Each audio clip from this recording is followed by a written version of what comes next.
Hitchhiker's Guide to the Galaxy. Arthur Dent, a perfectly ordinary Earthman, was rather surprised when his friend, Ford Prefect, suddenly revealed himself to be from a small planet somewhere in the vicinity of Betelgeuse, not from Guildford after all. He was even more surprised when a few minutes later the Earth was unexpectedly demolished to make way for a new hyperspace bypass. But this was as nothing to their joint surprise when they were rescued from certain death by a stolen spaceship manned by Ford's semi-cousin, the infamous Zaphod Beeblebrox, and Trillian, a rather nice astrophysicist Arthur once met at a party in Islington. However, all four of them are soon totally overwhelmed with surprise when they discover that the ancient world of Magrathea, a planet famed in legend for its surprising trade in manufacturing other planets, is not as dead as it was supposed to be. For Zaphod, Ford, and Trillian, surprise is pushed to its very limit when this happens. And when Arthur Dent encounters Slarty Bartfast, the Magrathean coastline designer who won an award for his work on Norway, and learns that the whole history of mankind was run for the benefit of a few white mice anyway, surprise is no longer adequate, and he is forced to resort to astonishment.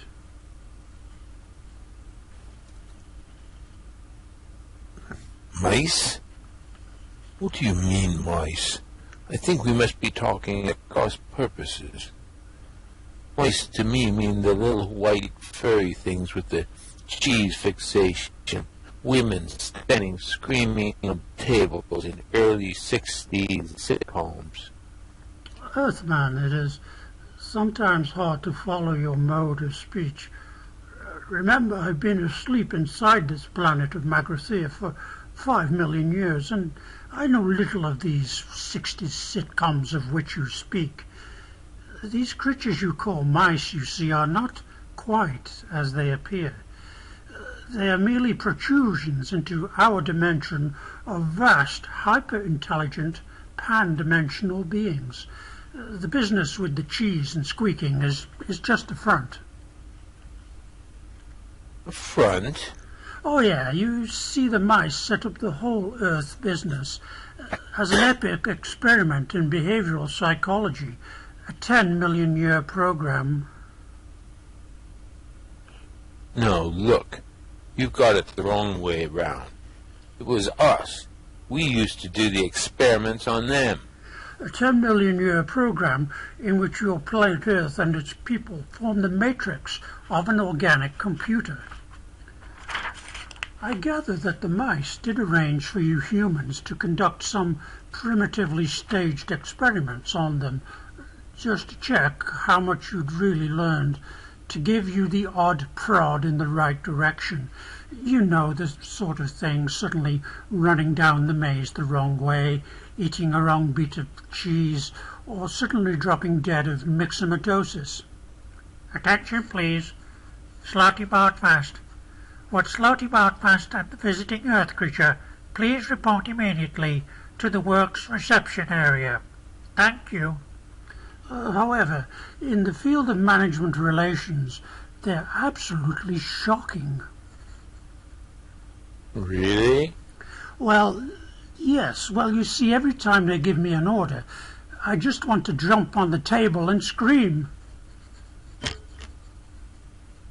I could see that would be a problem. There are, of course, many problems connected with life, of which some of the most popular are: why are people born? Why do they die? And why do they spend so much of the intervening time wearing digital watches? Many millions of years ago, a race of hyper-intelligent, pan-dimensional beings got so fed up with the constant bickering about the meaning of life, which used to interrupt their favorite pastime of Brockian ultra cricket, a curious game which involved suddenly hitting people for no apparent reason and then running away, that they decided to sit down and solve the problem once and for all. And to this end they built themselves a stupendous supercomputer which was so amazingly intelligent that even before its databanks had been connected up, it had started from first principles with "I think, therefore I am," and had got as far as deducing the existence of rice pudding and income tax before anyone managed to turn it off. Could a mere computer solve the problem of life, the universe, and everything? Fortunately for posterity, there exists a tape recording of what transpired when the computer was given this particularly monumental task. Arthur Dent stops off in Slartibart's vast study to hear it. Archive material of Magrathea. What is this great task for which I, Deep Thought, the second greatest computer in the universe? Second greatest? Of time and space. Second greatest? Wait a minute. Have been called into existence.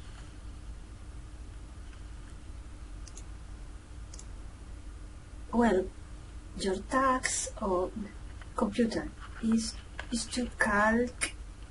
No, wait a minute. This isn't right. Deep thought. Speak, and I will hear. Are you not, as we designed you to be, the greatest, most powerful computer in all creation? I described myself as the second greatest, Deep Thought, and such. Yes, but I am. But this is preposterous.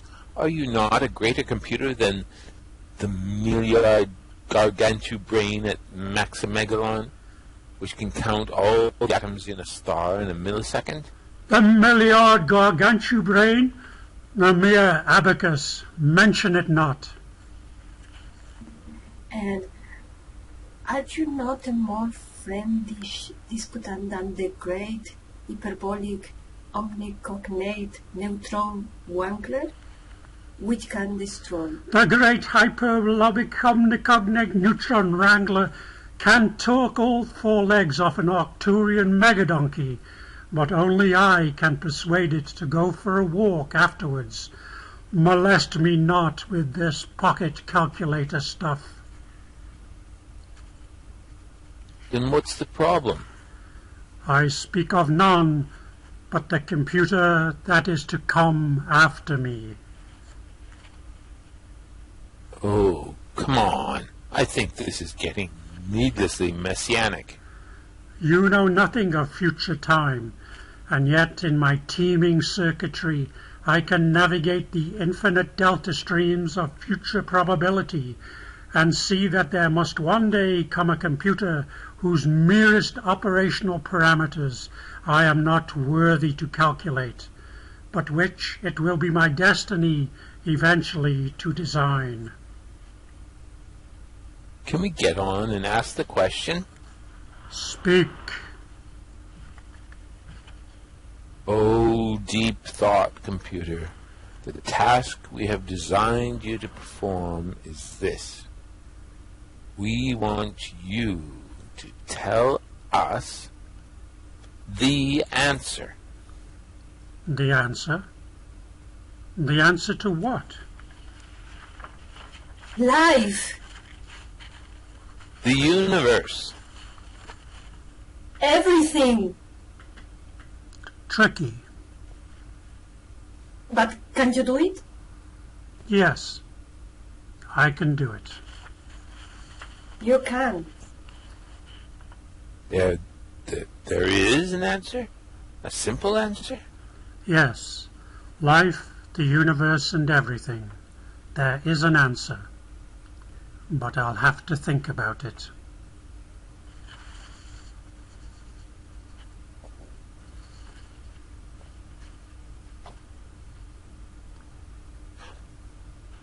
We demand admission. We demand admission. Hey, what? Hey! Come on, you can't keep us out. We demand that you can't keep us out. Who are you? What do you want? We're busy. I am Magic Dice. And I demand that I am Vroomfundle. It's all right, you don't need to demand that. All right, I am Vroomfundle, and that is not a demand. That is a solid fact. What we demand is solid facts. No, we don't. That's precisely what we don't demand. Oh, we don't demand solid facts. What we demand is a total absence of solid facts. I demand that I may or may not be Vroomfundle. Who are you anyway? We are philosophers. But we may not be. Yes, we are. Sorry.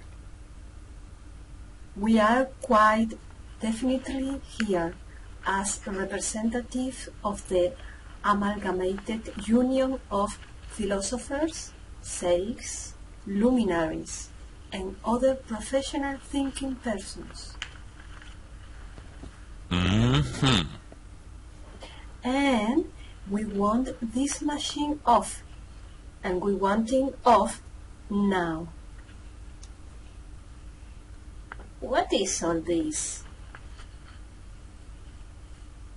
We demand that you get rid of it. What's the problem? I'll tell you what the problem is, mate. Demarcation. That's the problem. We demand that demarcation may or may not be the problem. You just let the machines get on with the adding up, and we'll take care of the eternal verities. Thank you very much. Yeah. By law, the quest for the ultimate truth is quite clearly the unalienable prerogative of your working thinkers. That's right. I mean, was the use of us sitting up all night saying there may be? Or may not be. Or may not be. Ah, God! If this machine comes along the next morning and gives you his telephone number?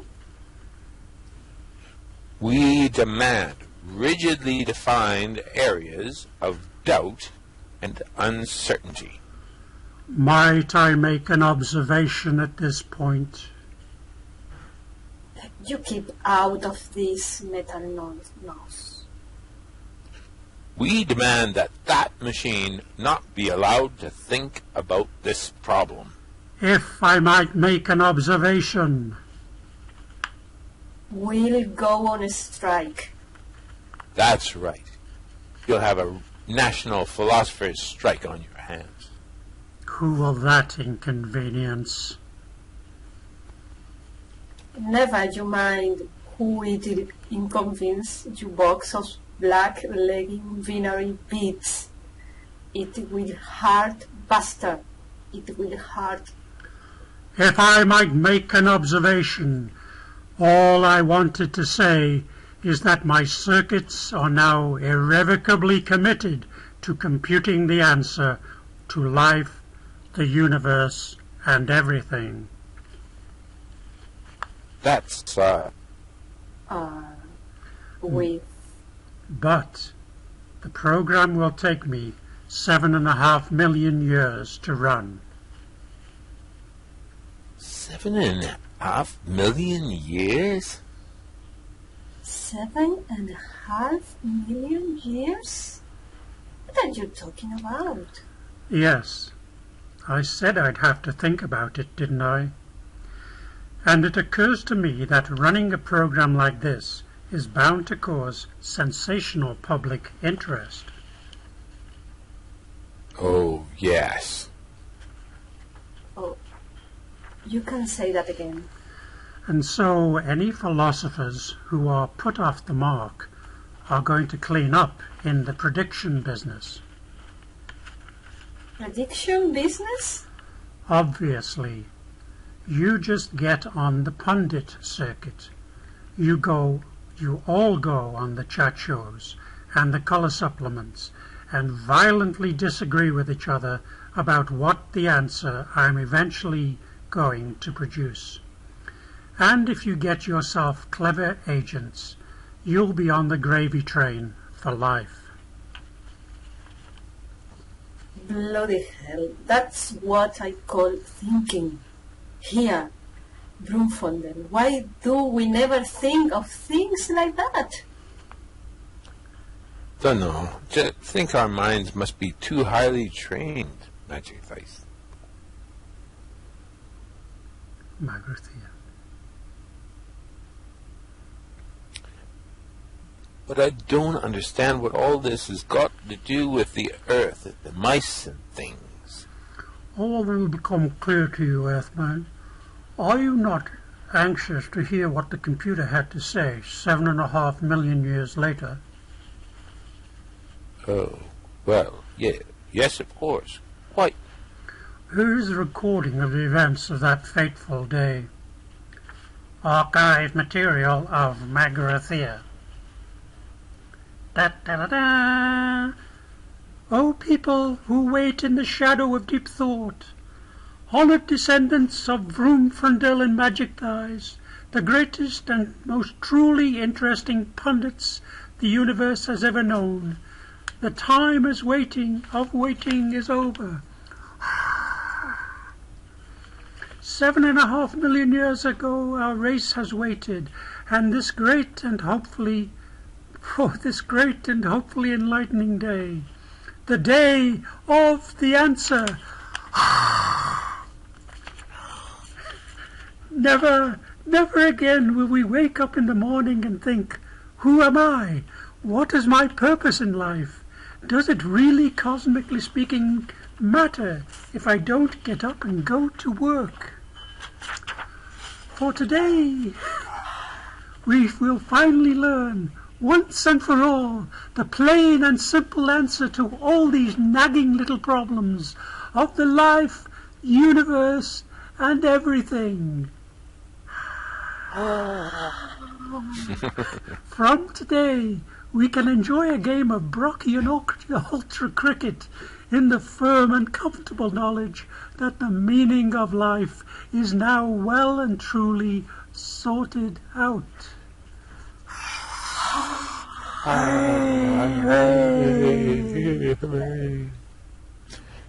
75,000 generations ago, our ancestors set this program in motion. An awesome prospect.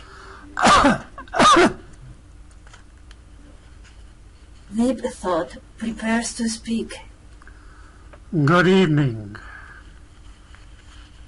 Good evening, O Deep Thought. Do you have, An answer for you? Yes. Yes, I have. There really is one. There really is one. to everything? To the great question of life, the universe, and everything? Yes. And are you ready to give it to us? I am. Now? Now. Wow. Though I don't think you're going to like it. It doesn't matter. We must know it. Now? Yes. Now. All right. Well? You're really not going to like it. Tell us. All right. The answer to everything, Yes?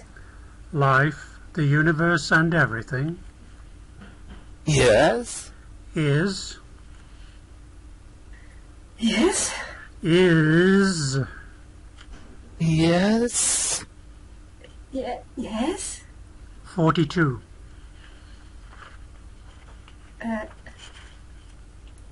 We are going to get lynched. You know that? It was a tough assignment. 42? 42? I think the problem, such as it was too broadly based.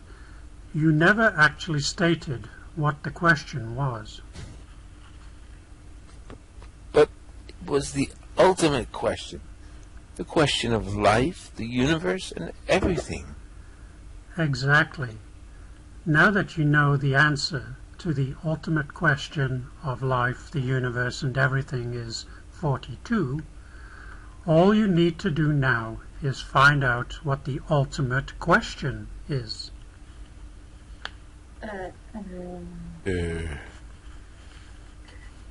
All right. Can you please tell us the question? All right. The ultimate question Yes. of life, the universe, And everything? and everything, Yes. tricky. But can you do it? No. Oh, God. Oh, But I'll tell you who can. Who? Tell us, tell us. yeah, who is it? I speak of none but the computer that is to come after me. What computer? A computer whose merest operational parameters I am not worthy to calculate, and yet I will design it for you. Oh, well. Really? You bet. A computer which can calculate the question to the ultimate answer. A computer of such infinite and subtle complexity that organic life itself will form part of its operational matrix.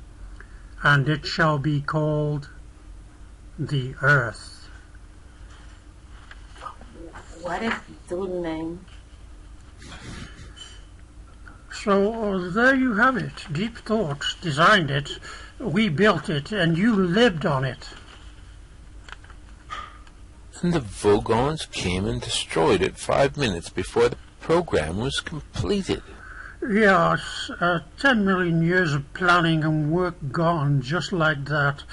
Well, that's bureaucracy for you. You know, all this explains a lot of things. All through my life, I've had this strange, unaccountable feeling that something was going on in the world, and no one would tell me what it was. No, that's just perfectly normal paranoia. Everyone in the universe has that. Well, perhaps it means that somewhere outside... Maybe. Who cares? Perhaps I'm old and tired, but I always think that the chances of finding out what really is going on are so absurdly remote that the only thing to do is to say, hang the sense of it and just keep yourself occupied. Look at me. I designed coastlines. I got an award for Norway. Where's the sense in that? None that I've been able to make out. I've been doing fjords all my life. For a fleeting moment they became fashionable and I got a major award. In this replacement Earth we're building, they've given me Africa to do. And of course I'm doing it with all fjords again, because I happen to like them. And I'm old-fashioned enough to think that they give a lovely Baroque feel to a continent. And they tell me it's not equatorial enough. What does it matter? Science has achieved some wonderful things, of course, but I'd far rather be happy than right any day. And are you? No, that's where it all falls down, of course. Pity. It sounded like quite a good lifestyle otherwise. Attention, please. Slaughter Broadfast. Would Slaughter Broadfast and the visiting Earth creature please report immediately, repeat, immediately to the works reception area.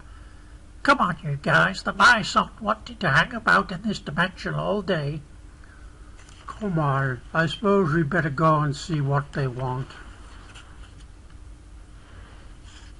I seem to be having this tremendous difficulty with my lifestyle. As soon as I reach some kind of definite policy about what is my kind of music and my kind of restaurant, my kind of overdraft, people start blowing up my kind of planet and throwing me out of their kind of spaceships. It's so hard to build up anything coherent. Well, I'm sorry, all this must sound rather fatuous to you. Well, yes, I thought so. Just forget I ever said it.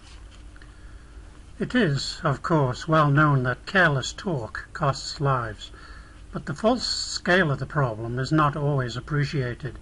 For instance, at the very moment that Arthur Dent said, "I seem to be having this tremendous difficulty with my lifestyle," a freak wormhole opened up in the fabric of the space-time continuum and carried his words far, far back in time, across almost infinite reaches of space, to a distant galaxy where strange and warlike beings were poised on the brink of frightful interstellar battle.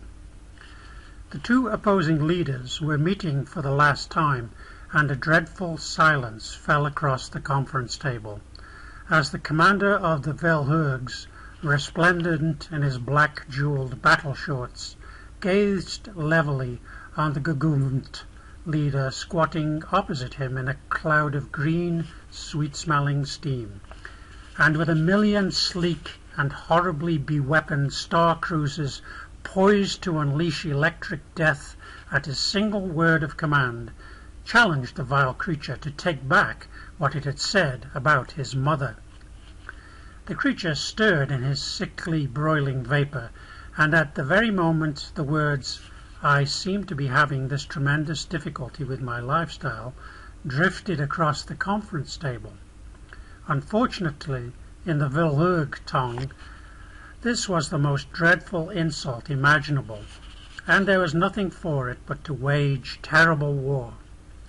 Eventually, of course, it was realized that the whole thing had been a ghastly mistake, and so the two opposing battle fleets settled their few remaining differences in order to launch a joint attack on our galaxy, now positively identified as the source of the offending remark. For the planet Earth, where, due to a terrible miscalculation of scale, I'll get that to you again, for thousands more years the mighty starships tore across the empty wastes of space and finally dived screaming onto the planet Earth, where, due to a terrible miscalculation of scale, the entire battle fleet was accidentally swallowed by a small dog. Those who study the complex interplay of cause and effect in the history of the universe say that this sort of thing is going on all the time, but are powerless to prevent it. It's just life, they say. Meanwhile, Arthur Dent is about to discover the answer to the disturbing question posed in last week's installment. Are his companions Ford, Zaphod, and Trillian lying bleeding to death in a subterranean corridor, or have they merely slipped out for a quick meal somewhere? Arthur, you're safe. Am I? Oh, good. Hi, Arthur. Come and join us. What happened to you? Well, our hosts here, sort of, you attacked us with a fantastic this modulating anti-phase stun ray, and then invite us to this amazing clicking meal by way of making it up to us. Hosts? What hosts? I can't see any hosts. Welcome to lunch, Earth creature. What? Who said that? Look, there's a mouse on the table. Oh, you haven't found out yet, Arthur? Found out what? Oh, I see. Yes. Oh, yes. I just wasn't quite prepared for the full reality of it. Arthur, let me introduce you. This is Benji Mouse. Hi. Hi. And this is Frankie Mouse.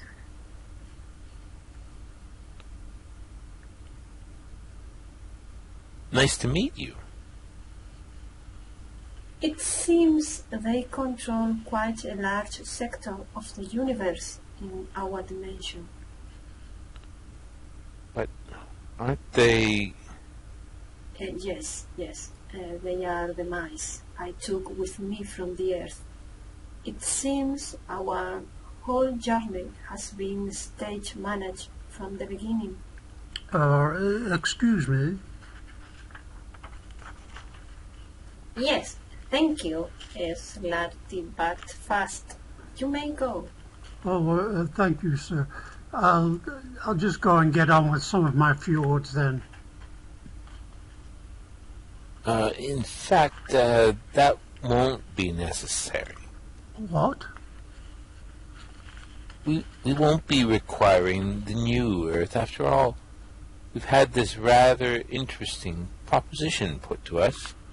You can't mean that. I've got 1,000 glaciers poised and ready to roll over Africa. Well, perhaps you can take a quick skiing holiday before you dismantle them. Skiing holiday? Those glaciers are works of art, elegantly sculptured contours, soaring pinnacles of ice, deep, majestic ravines. It would be a sacrilege to go skiing on high art. Thank you, Slarty but fast. That will be all. Yes, sir. Thank you very much, sir. Well, goodbye, Earthman. Hope the lifestyle comes together. Goodbye, then. Sorry about the fjords. Now, Earth creature, we have, as you know, been more or less running your planet for the last 10 million years in order to find this great thing called the ultimate question. Why? No, we already thought of that one, but it doesn't fit the answer. No, I mean, why have you been doing it? Oh, well, eventually just habit, I think. To be brutally honest, and this is more or less the point, we are sick to the teeth of the whole thing, and the prospect of doing it all over again on the account of those winnet-ridden bogons, quite frankly, gives me the screaming heebie-jeebies. You know what I mean? We've been offered a quite enormously fat contract to do the 5D TV chat show and lecture circuit, and I am very much inclined to take it. I would. Wouldn't you, Ford? Oh, yes. Jump at it like a shark. But that's exactly the attitude those philosophers took. Doesn't no one in this galaxy do anything other than appear on chat shows? The point is this. We are in a position to give you a very important commission. We still want to find the ultimate question, but it gives us a lot of bargaining muscle with the 5D TV companies. Oh, sorry, I'll give that to you again. Because it gives us a lot of bargaining muscle with the 5D TV companies. So it's worth a lot of money.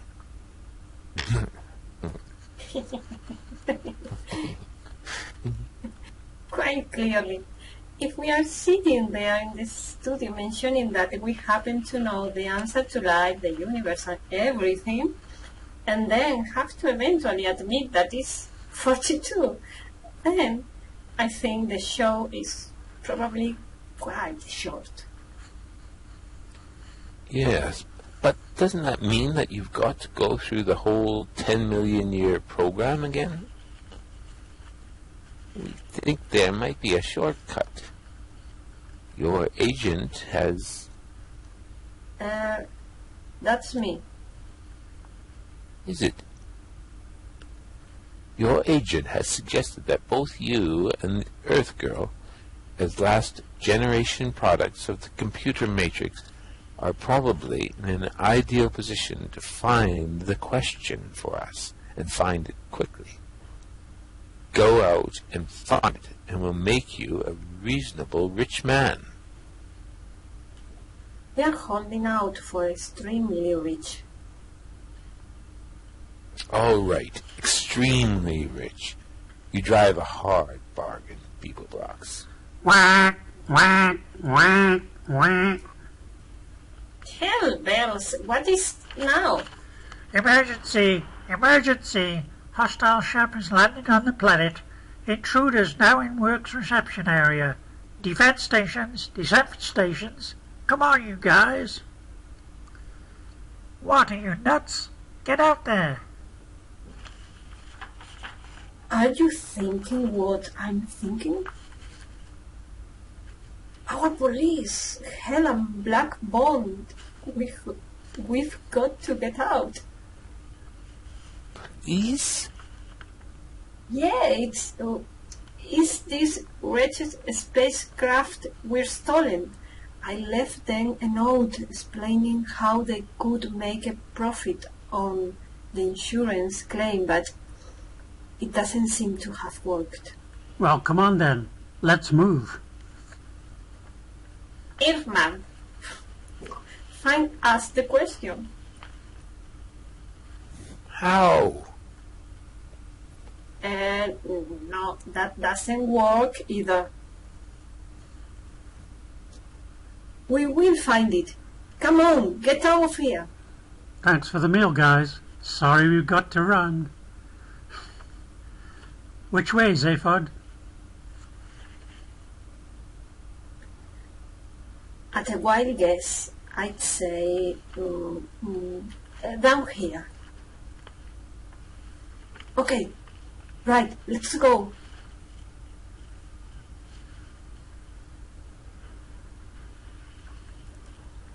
Us.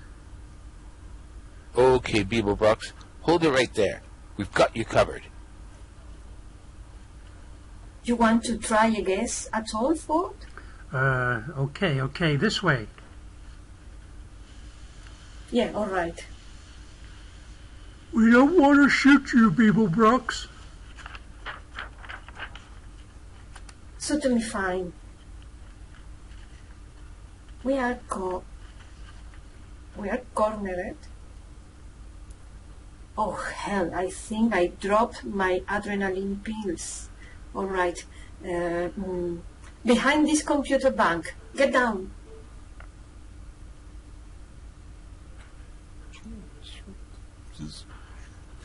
Hey, they're shooting at us. Yeah? I thought they said they didn't want to do that. Yeah, I thought they said that.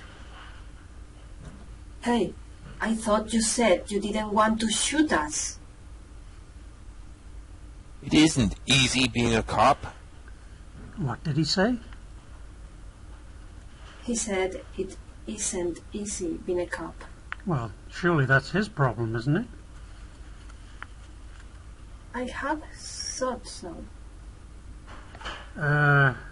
Hey, listen, I think we've got enough problems of our own with you shooting at us, so if you could avoid laying your personal problems on us as well, I think we'd probably find it easier to cope. Now see here, buddy, you're not dealing with any dumb two-bit trigger-bumping morons with low airlines, little piggy eyes, and no conversation. No. We're a couple of intelligent, caring guys who you'd probably like if you met us socially. That's right. I'm really sensitive. I don't go around gratuitously shooting people and then bragging about it in seedy Space Rangers bars. I go around gratuitously shooting people and then agonizing about it afterwards to my girlfriend. And I write novels. He writes them in crayon. Though I haven't had any of them published yet, so I better warn you, I'm in a mean mood. Who are these guys? I think I prefer it when they were shooting. So are you going to come quietly, or are you going to let us blast you out?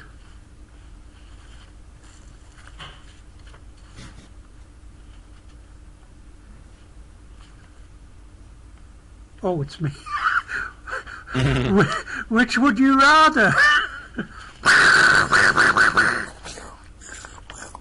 Are you still there? Yes. Yes. Yes. We didn't enjoy doing that at all. No. Tell. We can tell. Yeah. Zaphod, have you any idea how we're going to deal with these loonies? Now listen to this, Beeblebrox. Yeah. And you better listen good, Why? 'cause it's going to be very intelligent, quite interesting, and humane. Okay, fire away. Oh no. I didn't. Oh, God, that was really dumb. Sorry. Misunderstanding there. Nice one, Zaphod. Beeblebrox, either you give all yourselves up now and let us beat you up a bit, though no, not very much, of course, because we are firmly opposed to needless violence, Dead against it. or we blow up this entire planet and possibly one or two others we noticed on our way out here. Yeah. But that's crazy. You couldn't blow up this entire planet just to get a bloody spaceship back. Oh, yes, we would. I think we would. No, wouldn't we? Oh, yeah, we'd have to. No question. But why? Tell her. Because there are some things you gotta do, even if you're an enlightened liberal cop who knows all about sensitivity and everything. This is true. I just don't believe these guys. Shall we shoot him again for a bet? Yeah, why not?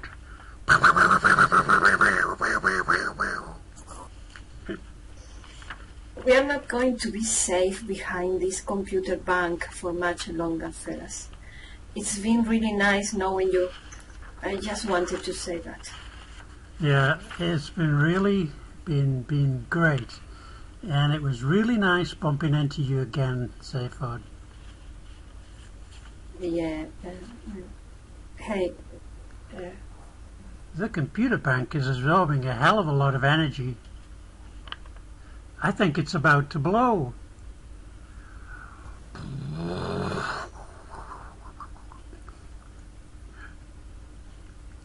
It's a shame we never got the work done revising the book. I think it looked rather promising. Yeah. What work? The Hitchhiker's Guide to the Galaxy. Oh, that thing. Look, I hate to say this, lads, but this thing is really gonna blow up. Okay. Oh.